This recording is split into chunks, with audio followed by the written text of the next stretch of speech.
Graças a paz, irmãos. Louvado seja Deus, depois de um bom tempo, sem ministrar. Inclusive, agradeço ao pastor Anderson, pastor Evanusa. Pastor Anderson que respeitou esse momento, a gente estava passando de dificuldade. Falou, não, fica descansando aí, orando pela sua mãe, Quando tiver tudo ok, tudo certinho, você volta a ministrar, até mesmo porque a gente não tem cabeça, E para ficar buscando mensagem, pensando e tal. A gente só quer ir orar e ver o milagre acontecer. Essa é a realidade.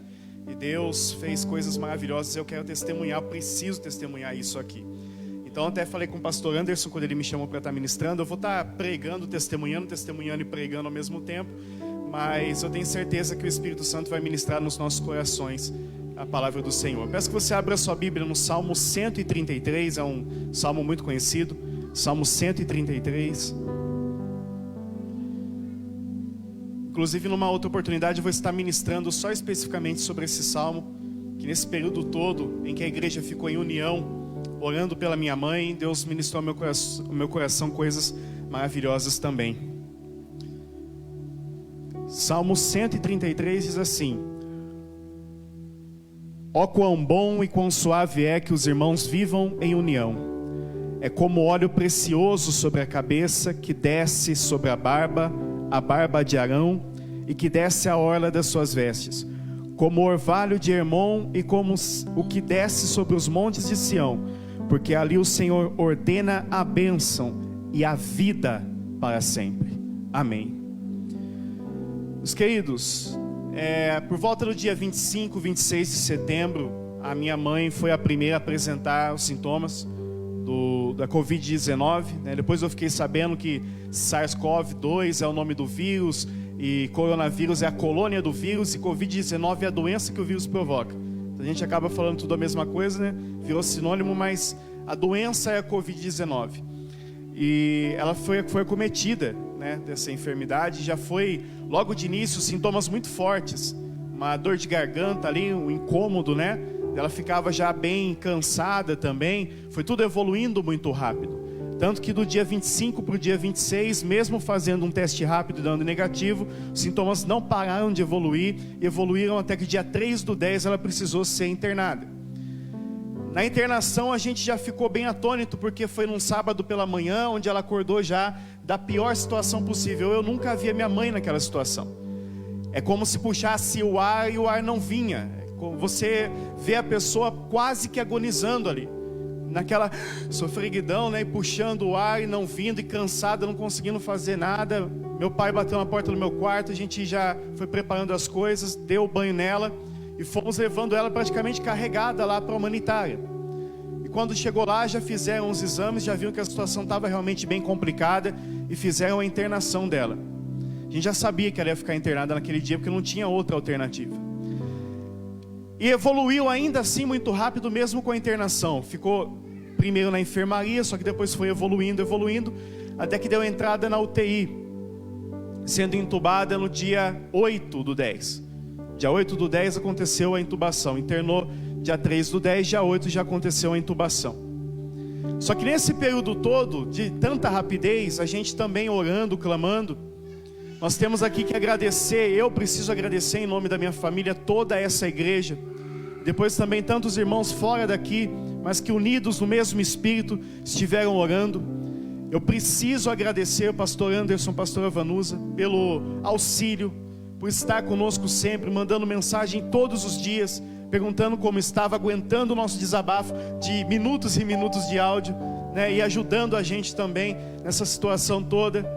A intercessão que levantou o relógio de oração, irmã Graciele, Deus te abençoe poderosamente. A todas as intercessoras, a todos os obreiros aqui nesta casa, a todos os irmãos indistintamente. Eu poderia ficar aqui o tempo da mensagem todo citando o nome de cada um de vocês. Nós não temos como agradecer. Então imediatamente a igreja aqui já se pôs em oração, já fizeram o relógio não só pela minha mãe, mas por outras causas também. E Deus começou a ir respondendo, Aos poucos os testemunhos vinham e tudo mais, e a gente naquela intercessão, naquela oração. Bom, algumas coisas foram diferentes para nós, como foi, por exemplo, da vez do meu avô, que estava sofrendo com câncer, e praticamente no nosso coração a gente já tinha certeza que Deus ia levá-lo. Foi diferente dessa vez porque a gente não sabia absolutamente o que Deus ia fazer. Na situação do meu avô, por exemplo, um dia eu estava lá de acompanhante com ele, também na humanitária, e levei uma Bíblia, pedi uma palavra sobre o que Deus ia fazer, e caiu exatamente onde Paulo diz que convém que o corruptível se revista de incorruptibilidade, e aquilo que é mortal de imortalidade. Eu já entendi, Deus vai levar meu avô. E aí depois de um tempo Deus acabou levando, ia para o hospital, internava, voltava para casa, voltava para o hospital, e assim ia até que Deus levou meu avô. Só que a respeito da minha mãe a gente não sabia o que Deus ia fazer. A gente sabia o que Deus poderia fazer, mas o que Ele ia fazer a gente não sabe, não sabia, né? E clamando, intercedendo, muitas coisas foram acontecendo. As informações chegavam uma vez por dia. Até anotei algumas coisas aqui para não esquecer, para dar sequência.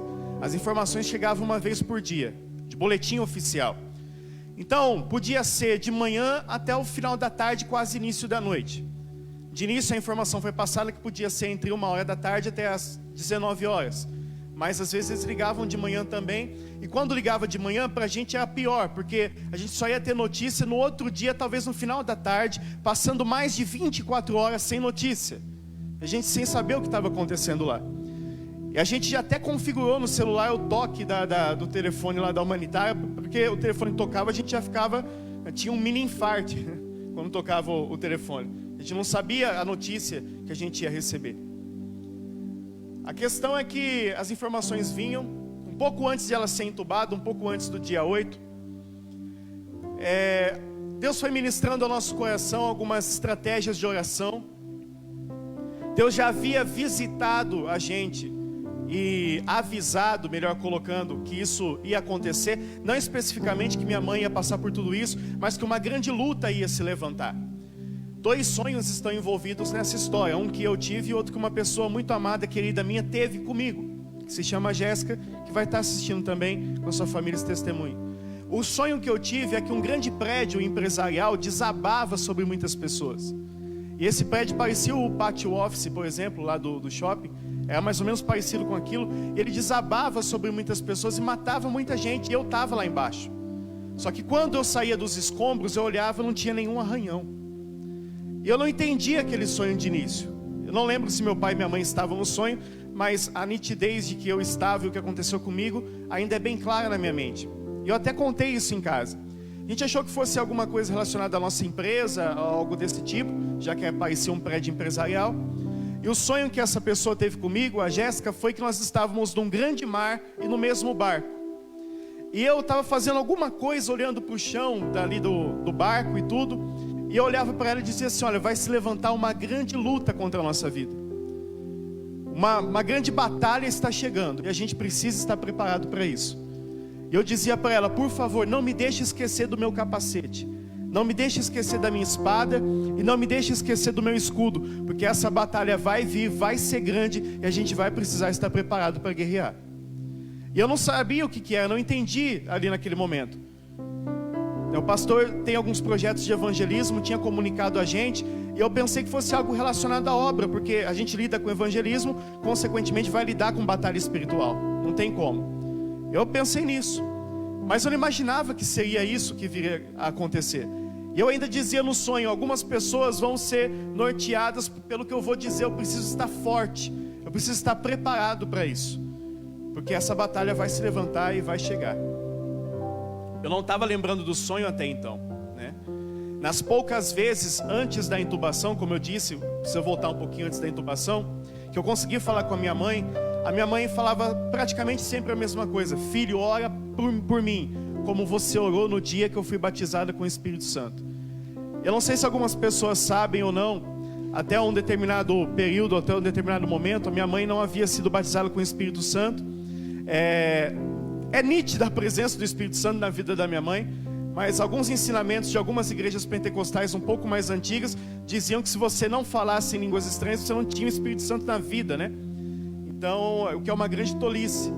A gente sabe que a evidência do batismo, né, é posta, que é as línguas estranhas. Não que ela se sentisse inferior a isso, não, mas ela queria ter essa experiência. E quando eu tinha 14 para 15 anos, iniciando a pregar na garagem de uma casa, estava ali ministrando sobre o Espírito Santo.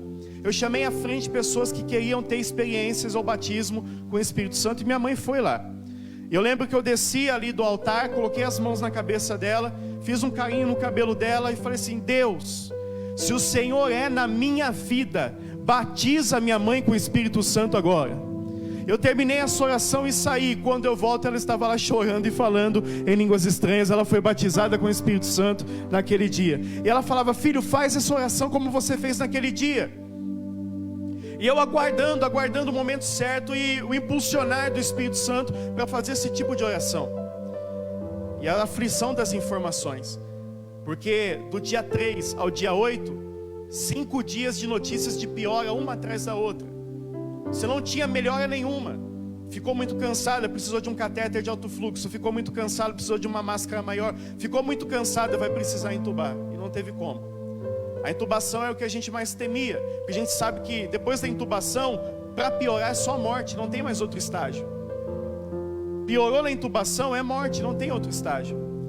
E eu até me lembro que eu coloquei algo no grupo da igreja no sentido de: agora, meus irmãos, é um milagre mesmo, porque ela foi intubada. E no meu coração sempre começou a vir palavras do tipo: mas até os cachorrinhos comem das migalhas que caem da mesa dos seus donos. Eu sei que Deus pode fazer alguma coisa ainda. O pastor, quando foi visitar a gente, logo que a gente estava saindo, eu e meu pai saindo da quarentena, né? O pastor falou fortemente a questão do rei Ezequias, e aquela passagem não saiu do nosso coração, que Deus mudou um decreto de morte que Ele mesmo tinha dado. Ele transformou aquilo tudo, Ele reverteu esse decreto de morte. E aquilo ficou no nosso coração, junto com a esperança de palavras, de testemunhos e também de versos bíblicos e de louvores que os irmãos mandavam para a gente, que a gente fez questão de ouvir, que a gente fez questão de meditar em todos eles, seja os irmãos daqui ou fora daqui. Me lembro também de um pastor amigo nosso da família que fez uma oração e também já determinando vida. Assim como o pastor Anderson também dizia: olha, eu sinto que agora não é o momento de ela partir. Não estou falando, né, pastor, até de uma forma mais responsável, dizendo: olha, não estou profetizando nada, não estou falando que Deus falou alguma coisa, mas eu sinto que não é a hora dela partir. Então, meus irmãos, Deus começou a usar pessoas e trabalhar dessa forma para trazer um pouco mais de calma no nosso coração, né? Mas a situação foi piorando cada vez mais, não tinha melhora nenhuma até que foi feita a intubação. E eu lembro da oração que eu fiz, uma oração especial. Logo que eu soube que ela foi para a UTI e depois ia ser possivelmente entubada, até que foi, que eu entrei no meu quarto, eu fechei a porta, eu disse para meu pai: eu vou entrar no quarto, eu não sei que hora eu saio, porque na minha cabeça ia demorar muito tempo, aquela guerra, aquela batalha. E eu entrei lá, me joguei no chão, literalmente com a boca no chão, no pó, e eu comecei a orar dizendo: Deus, eu me lembrei de uma mensagem que eu tinha ouvido de um pastor Alderi inclusive, e ele ministrou sobre Esther, falando que o rei Assuero perde o sono e pede para que as crônicas dos reis e a história de Israel fosse trazida até ele, e ele começa a ler tudo aquilo que está nas crônicas, e ele vê que Mardoqueu tinha feito algo, e tinha algo relacionado a Mardoqueu lá, e ele resolve fazer justiça depois relacionado a isso. E eu, orando, disse: Deus, leia as minhas crônicas nesse momento. O Senhor sabe como eu andei na minha mocidade, o Senhor sabe como eu andei na minha adolescência, que a minha adolescência inteira eu investi pregando a palavra. O Senhor sabe o que eu renunciei, o Senhor sabe o que eu não fiz, e quando eu errei, quando eu pequei, eu coloquei a cara para fora e assumi o meu erro, e o Senhor sabe de todos eles, porque todo pecado meu está nu e patente diante do Senhor. Eu reconheço a tua graça, reconheço que o teu sangue me limpa, eu estou pedindo: faz alguma coisa, Senhor. Irmãos, naquele momento eu entendi o significado, até marquei aqui para não esquecer. O significado da paz que excede todo entendimento, que está em Filipenses 4:7, que diz: e a paz de Deus que excede todo entendimento guardará os vossos corações e os vossos pensamentos em Cristo Jesus. Porque o entendimento dizia: é morte.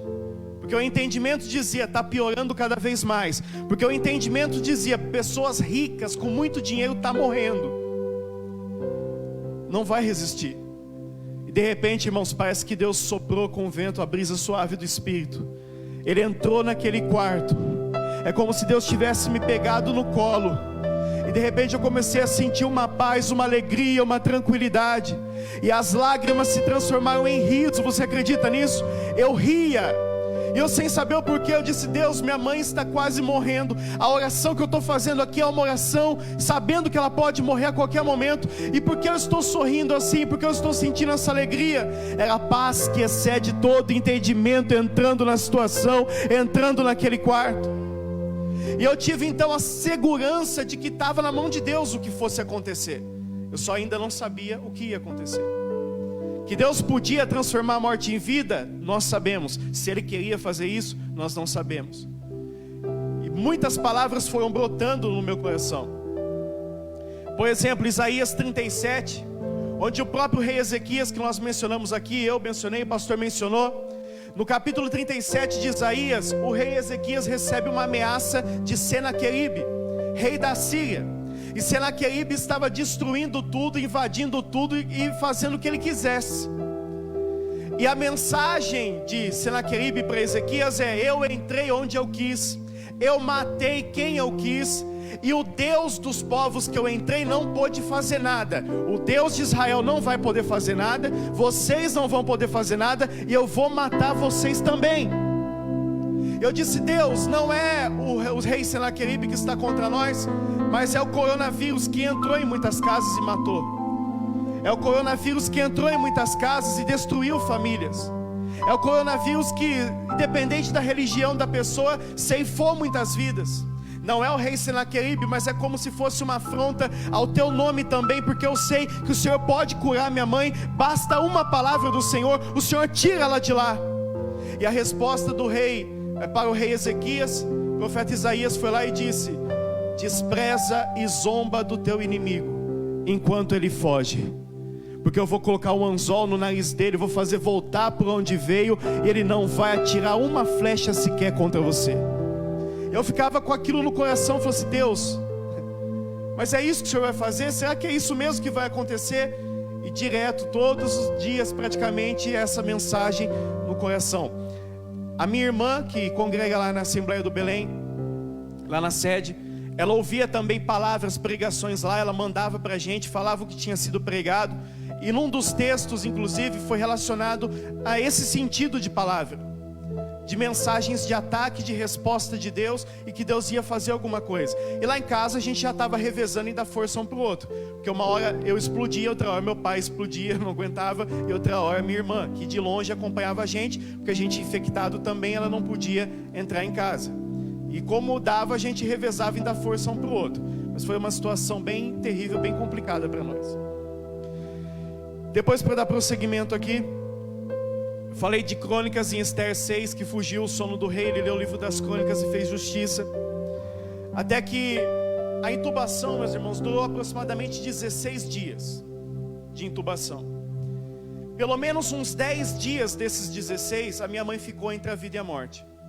E as mensagens eram sempre as mesmas. Ligavam para a gente, diziam: olha, o estado da Eliana é bem grave, o pulmão dela está muito comprometido e está preocupando a gente. Essa era a mensagem. Essa era a mensagem. O estado da Eliana ainda é bem grave, o pulmão dela ainda está muito comprometido, não dava alteração no raio-x, não tinha melhora nenhuma.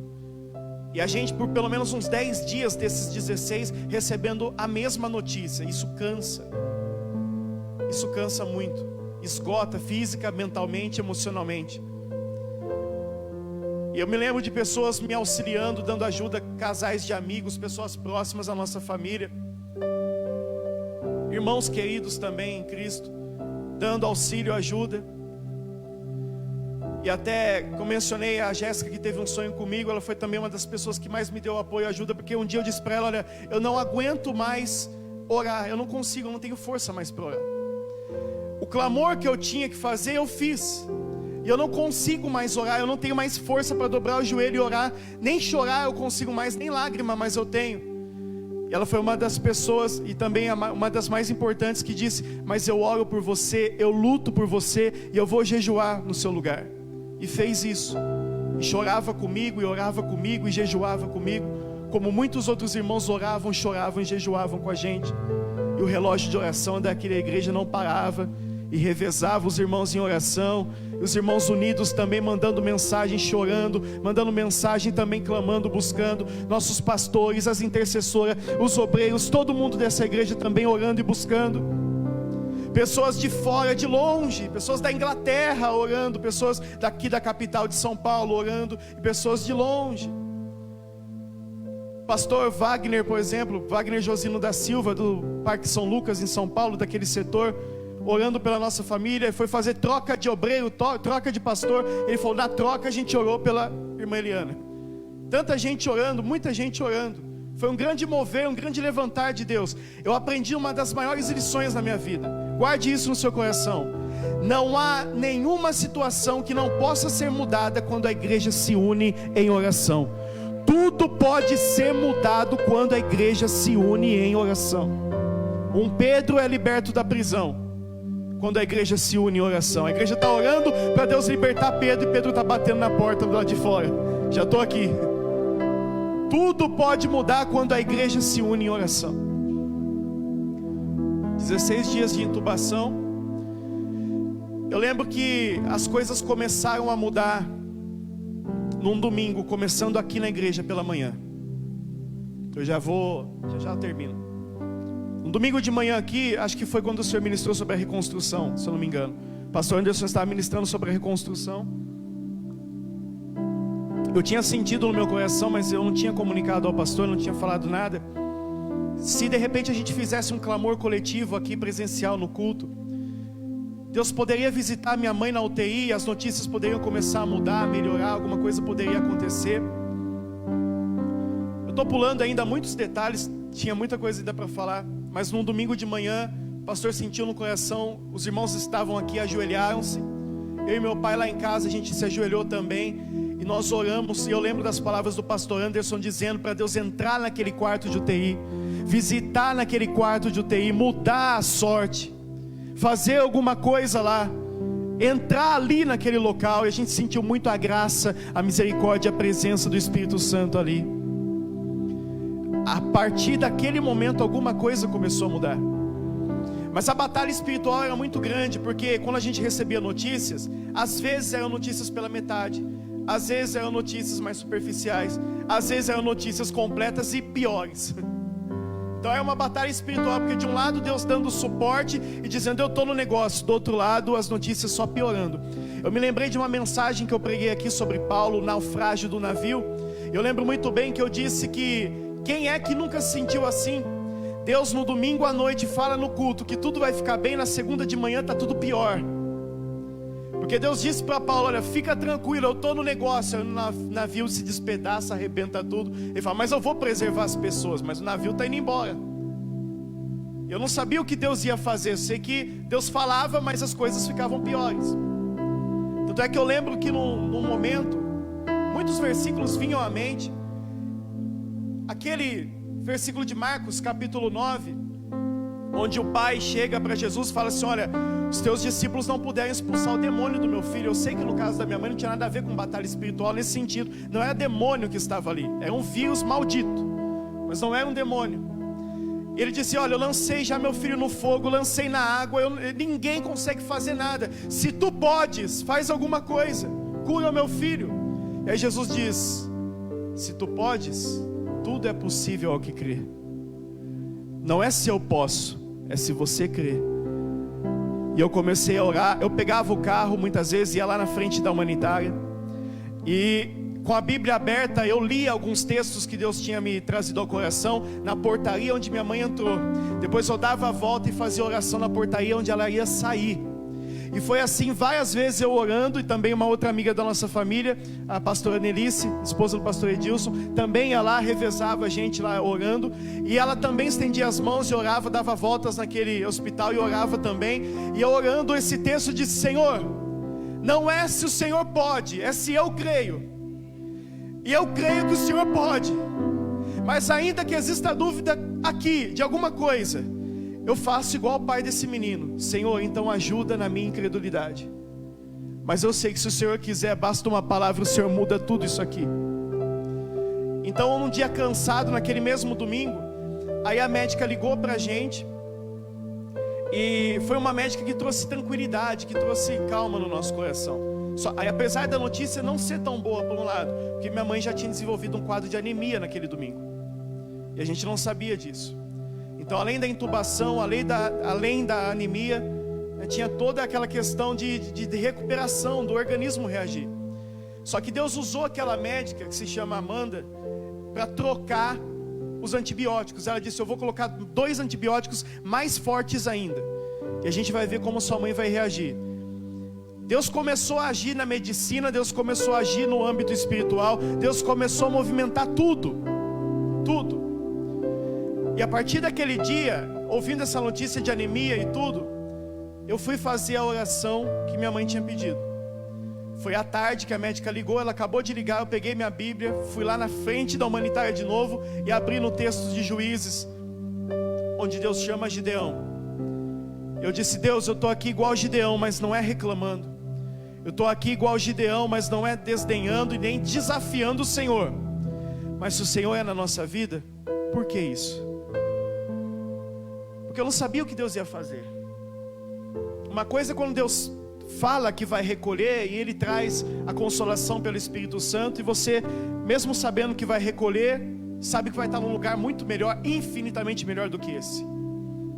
Mas era uma indecisão, era uma incerteza. E eu disse: Deus, faz alguma coisa. Os midianitas estão aí, estão roubando tudo que a gente plantou esse tempo todo, porque na nossa família a gente nunca passou uma situação tão ruim como essa. Diz: os midianitas estão aí, Deus, roubando tudo. Se o Senhor é conosco, por que isso? Por que o Senhor não faz alguma coisa? Se o Senhor tivesse que ter levado, já teria levado, mas o Senhor não levou, mas o Senhor também não curou ela. Eu disse: então Deus, se o Senhor é na minha vida e na vida da minha família, eu faço a oração que a minha mãe pediu, que eu fiz lá quando eu tinha 14, 15 anos, e o Senhor batizou ela com o Espírito Santo. Se o Senhor é na nossa família, até o próximo domingo, o Senhor vai tirar ela da intubação, em nome de Jesus. E não tinha perspectiva. Eu não lembro o dia da intubação que estava, mas estava no meio. Quando foi na sexta-feira, os médicos ligaram dizendo: a gente vai tirar sua mãe da intubação. Só que tem um porém, sempre tinha um porém. Ela pode reagir bem. Se ela reagir bem, nós achamos que ela vai reagir bem, ela está preparada para isso, porque o parâmetro dela, irmãos, ela chegou a precisar de mais de 70% do oxigênio, pronada, ou seja, deitada de barriga para baixo. Ainda a saturação dela ficava em 83%.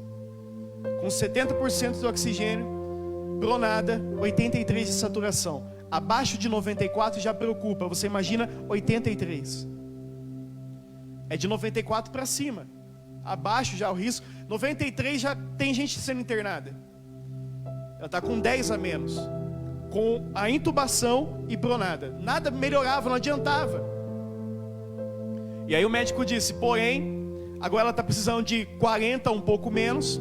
Às vezes, se ela se mantiver assim e decair o número, 35% e tudo, a gente vai fazer essa extubação, vamos ver como ela vai reagir. Se ela conseguir respirar sozinha, ótimo. Aí a gente vai deixar ela desse jeito. Se ela se cansar e não conseguir, a gente vai ter que fazer a traqueostomia. Só que algumas informações foram confusas para a gente não entendia direito o que estava acontecendo.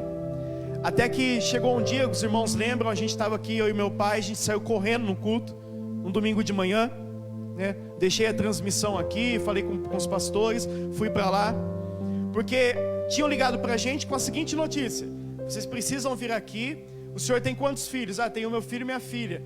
Chama quem o senhor puder aí, quantas pessoas o senhor conseguir, e vem para cá. Aí meu pai: mas como ela está? O médico vai dizer. E o que você pensa numa situação dessa? Ninguém nem para falar: não, tá bem, tá mal, né? Não, o médico vai dizer, só vem aqui. Daí lá vai a gente. Aí chega eu, meu pai, minha irmã, meu cunhado. Aí o médico vem falar com meu pai, quer falar com ele separado da gente. Mais essa ainda. Aí vai falar com meu pai e fala assim: olha, o que está preocupando a gente aqui não é nem o quadro clínico dela. O que está preocupando é que ela está com uma sensação de morte, dizendo que vai morrer. E quando o paciente chega nesse ponto, ele pode se entregar, e muita gente morre no mesmo dia. Então eu trouxe vocês aqui para dar uma força para ela, para falar para ela, porque, irmãos, é o seguinte: ninguém avisou que ela ia ser entubada. Ela foi entubada, ficou 16 dias na intubação. Quando ela acordou, para ela estava pior do que ela estava antes. A gente estava ciente que o quadro clínico dela estava melhor, só que a intubação, a sedação deixa fora de si, a pessoa pensa coisas que não aconteceram, lembra vagamente das que aconteceram, a mente fantasia muita coisa, e ela dizia: eu vou morrer. Tanto é que a gente chegou para falar com ela, e ela estava realmente atônita, ela estava com uma sensação de morte.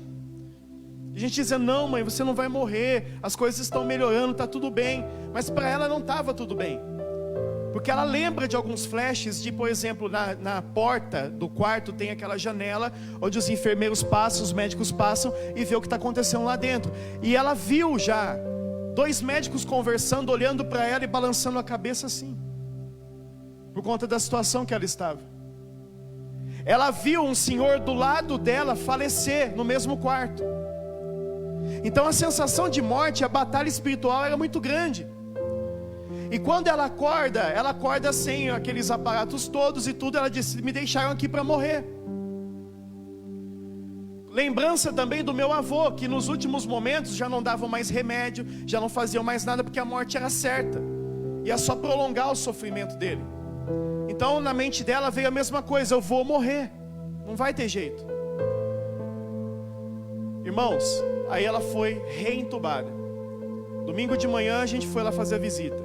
A gente não sabia, mas por volta das 2 da tarde ela tinha sido reentubada. A gente só soube na segunda-feira, no outro dia. E aí, por que eu disse que as informações chocavam? Porque a gente não sabia o que estava acontecendo. Poxa, mas ela vai ficar entubada mais um tempo? Aí depois que a gente entendeu que precisa fazer a intubação para fazer a traqueostomia, retirar a intubação e ficar só com a traqueostomia. E naquele domingo que tudo aconteceu aqui, que a gente fez essa visita e tudo, à noite também, a 5 horas de distância daqui, a Kelly, mãe dessa Jéssica, os irmãos vão conhecer ela, eu creio, em breve. A Kelly, mãe dela, ela tem uma coisa com ela, que é colocar em oração, sob intercessão, algumas pessoas antes de ir para o culto. Ela está se preparando para o culto e na mente dela está mentalizando para quem ela vai interceder. Só que naquele dia ela fez uma coisa diferente. Naquele dia ela disse que colocou só minha mãe em oração. E ela disse isso antes de sair de casa. Falou assim: Deus, eu vou colocar só a dona Eliana em oração, não vou orar por mais ninguém aqui hoje, é só por ela, eu estou sentindo de fazer isso. E ela foi para a igreja e o pastor dela estava ministrando. Ela disse que num dado momento o pastor estava ministrando que Deus podia tornar a morte em vida, repreender a morte. E num dado momento ele disse assim: entrou alguém aqui essa noite que disse: Deus, hoje eu vou só interceder por uma pessoa. E colocou só uma pessoa no coração. Deus está dizendo que está repreendendo e fechando a sepultura. E ela sentiu que era para ela, mas ainda Deus revelou mais profundamente. Continuou a mensagem, até que o pastor desceu do púlpito, foi até ela, falou assim: irmã Kelly, levanta sua mão, é você mesmo. A irmã, antes de sair de casa, disse: Deus, eu vou interceder, eu vou lá orar por uma pessoa. Deus está ouvindo as orações que são feitas sobre essa pessoa e está repreendendo a morte e tornando a morte em vida. Tudo naquele domingo que começou aqui de manhã, tudo naquele domingo. E Deus tornou a morte em vida.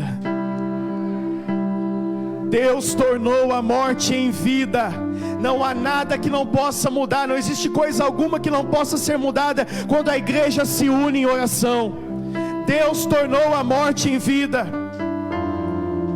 Deus pode fazer, seja qual for a enfermidade, seja qual for o decreto, Deus pode tornar a morte em vida. E eu orava tanto, dizia: Deus, o rei Ezequias teve mais 15 anos de vida, só que no final ele pecou, ele pisou na bola. Mas aumenta, Senhor meu Deus, a vida da minha mãe, para nós te glorificarmos e dizermos que o Senhor transforma a morte em vida, para nós testemunharmos e dizermos que o Senhor é Deus para fazer isso. Quantas palavras no meu coração vinham, no coração da nossa família. Essa enfermidade não é para a morte, né? A irmã Silvana usou bastante esse termo. confirmando também aquilo que Deus tinha colocado no meu coração sobre a ressurreição de Lázaro. Jesus demorando, é aquela sensação, Senhor, a gente está orando, a igreja em relógio de oração, mas não tem resposta. É como se o Senhor ficasse ainda mais 4 dias onde o Senhor estava, para depois ir ver Lázaro, sabendo que já morreu. Deus, tira minha mãe da morte, que essa enfermidade não seja para a morte, mas para a vida. E quando ela fez a traqueostomia, ela começou a melhorar significativamente. Aí as notícias começaram a ficar melhores, cada vez mais baixando a oxigenação, ela precisando cada vez menos do respirador, né, da tráqueo, e respirando cada vez mais sozinha, e a saturação aumentando cada vez mais.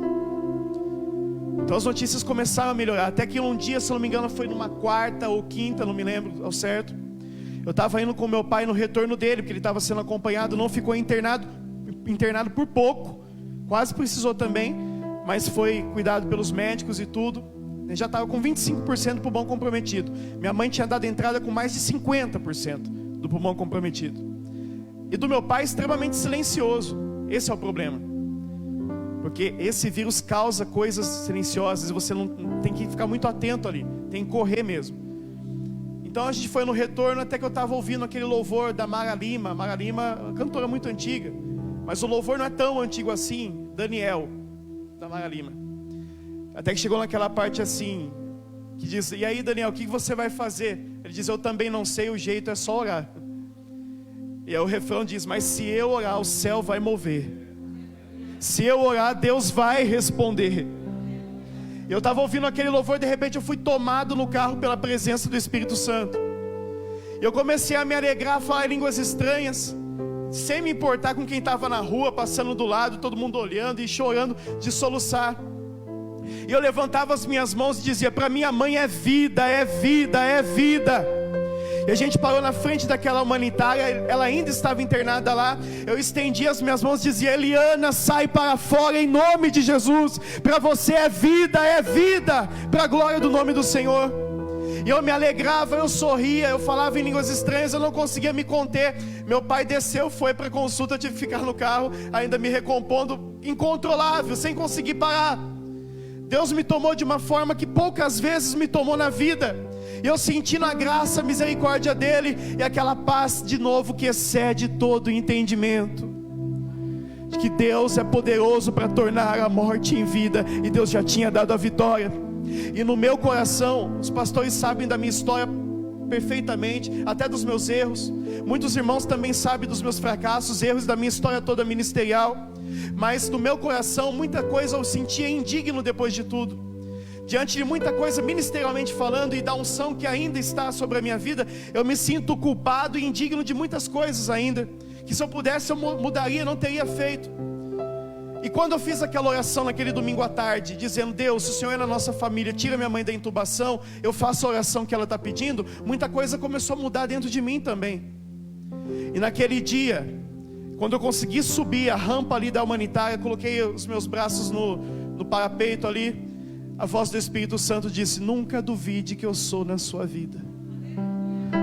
Nunca duvide que eu sou na sua vida. Aquilo arrebenta, Marcelo, não tem como. Eu comecei a chorar de soluçar, aí que eu não conseguia entrar lá para dentro mesmo. E as notícias começaram a mudar, as coisas foram melhorando. E minha mãe lá ainda passando algumas torturas psicológicas. Ela disse que muitas vezes ela sentia a sensação, quando ela falava com a gente por videochamada, é a sensação, tem a sedação, tem o tempo que ficou entubada, é normal isso acontecer. Tem gente que tem alucinações. Ela disse que a sensação é que as videochamadas eram gravadas e que não estava acontecendo, que estavam enganando ela. Porque chega um ponto que qualquer notícia boa você duvida 10 vezes, porque só notícia ruim. Será que dá para confiar na notícia boa mesmo? Aí depois ela foi entendendo, falou: não, mas eles estão respondendo o que eu estou perguntando, está tudo conexo, né? Não pode ser uma gravação. E a gente só esperando o dia que ela ia receber alta.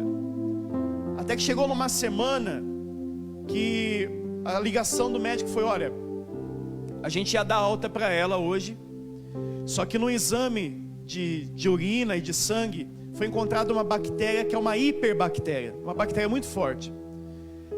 E aí não tranquiliza a gente a notícia, porque o médico ainda diz: a gente não pode errar no antibiótico. Você ouvir isso de um médico, a gente não pode errar no antibiótico, a situação realmente é muito grave. Falou: vai precisar ficar aqui uns 5 dias a mais para a gente tratar com antibiótico essa bactéria, porque até então ela ia sair do hospital, ter alta, mas com sonda nasal de alimentação e com a cânula da traqueostomia ainda aqui, né? Que tem até um curativo lá, ainda tem uma marquinha, está fechando, está terminando de fechar já. E ela ia sair assim, com a cânula da traqueostomia e a sonda nasal para alimentação, porque tentaram fazer a alimentação dela, ela não conseguia, ela engasgava muito, tossia muito, né? A voz dela estava bem diferente, hoje já está normal, graças a Deus, mas a voz dela estava bem prejudicada ainda, e com uma certa dificuldade ainda em tudo, né? Só que aí, irmãos, tudo coopera para o bem daqueles que amam a Deus, todas as coisas, até uma bactéria. Ela ficou 5 dias sendo medicada, e nesses 5 dias ela começou a respirar mais normalmente. Tiraram a cânula da traqueostomia dela. Nesses 5 dias ela começou a se alimentar mais normalmente. Retiraram a sonda nasal de alimentação dela. E aí até que chegou o dia tão esperado que ela teve alta. E a gente foi lá receber ela, e vendo o milagre saindo, aquelas portas abrindo, ela saindo de lá de cadeiras de roda, e o milagre chegando diante dos nossos olhos, e a voz do Espírito Santo dizendo: eu torno a morte em vida, para a glória do nome do Senhor Jesus. Louvado seja Deus.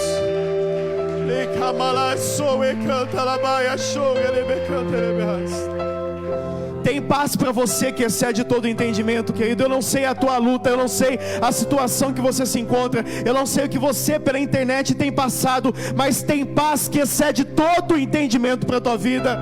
Ainda há um espírito de vida que sopra sobre o vale dos ossos secos e levanta um exército.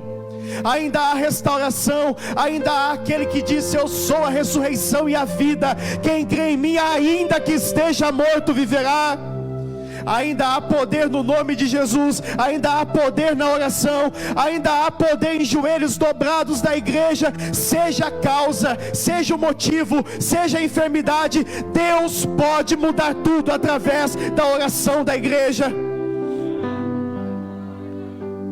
Agradeço a todos os irmãos que oraram por nós, que oram por nós, aos nossos pastores. Deus é quem tem o galardão, nós não conseguimos retribuir, jamais vamos conseguir.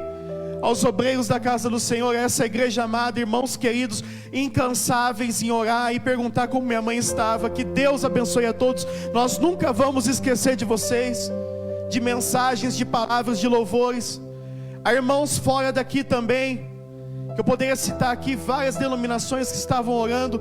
Deus até deu uma música para uma pastora lá da igreja Só o Senhor é Deus, a respeito da minha mãe, que está em processo de gravação, esse louvor. E tantas outras pessoas dizendo: eu estava orando pela sua mãe e eu fui invadido pela presença do Espírito Santo.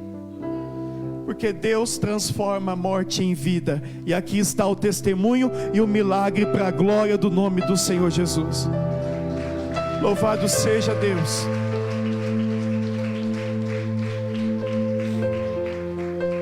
Todas as coisas cooperam para o bem daqueles que amam a Deus, daqueles que são chamados segundo o seu propósito. Que Deus abençoe a igreja amada, querida. Nós amamos vocês, e com o Senhor está a recompensa, com o Senhor está o galardão a cada um.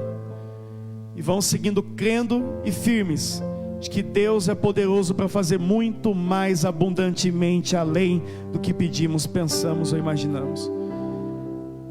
Alguns detalhes ainda passaram batido, o tempo é resumido, mas eu creio que deu para você gravar bem isso no seu coração, de que não importa o que aconteça, Deus ainda é Deus acima das circunstâncias. Deus abençoe. O testemunho, o pastor está lembrando aqui, o testemunho também está gravado no meu podcast. Você pode ouvir pelo Deezer, Spotify, pelo SoundCloud também. Basta procurar Robertson Vinhali na internet, você vai encontrar. Tem a página no Instagram, o perfil do Robertson Podcast. Basta digitar Robertson, vai ver nas minhas postagens também. É o podcast 44. É o último que tem lá, que é o testemunho da minha mãe. Eu conto um pouco mais de detalhes também. Hoje eu quis trazer uma perspectiva mais do que ela passou, algumas sensações que ela teve, e lembrar algumas palavras aqui que Deus trouxe ao meu coração naquele momento também. Mas tem lá mais de 1 hora também de testemunho, tá bom? Que Deus abençoe a todos poderosamente, em nome de Jesus.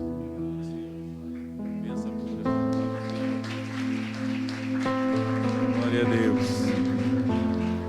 Glória a Deus. A gente tem que testemunhar as grandezas de Deus, né, irmãos? Glória a Deus por esse testemunho.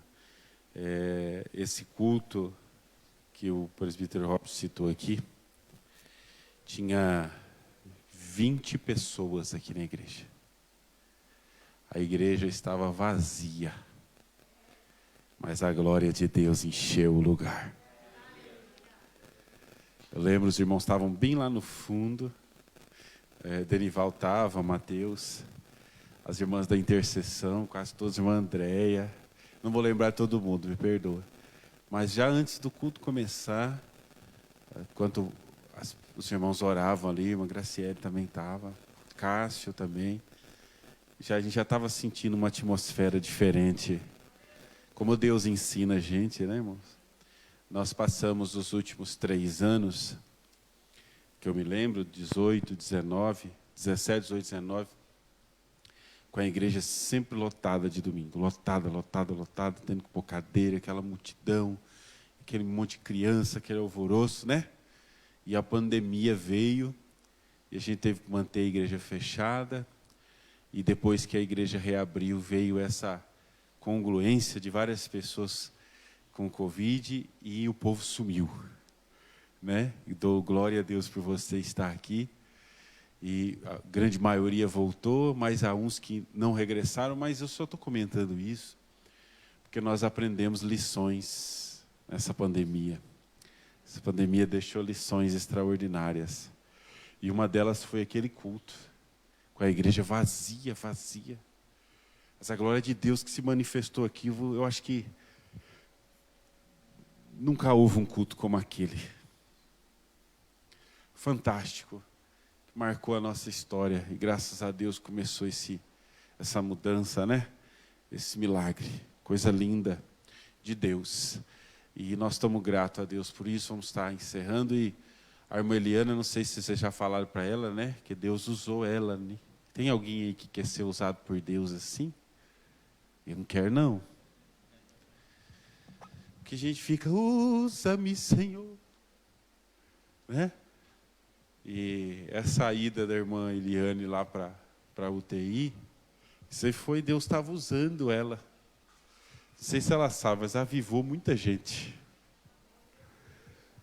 Mobilizou muita gente. Né? Mas ninguém quer ser igual Jó, né? E a irmã Eliane também não queria, e eu também não quero. Mas isso teve um propósito, né? Na vida de todos nós.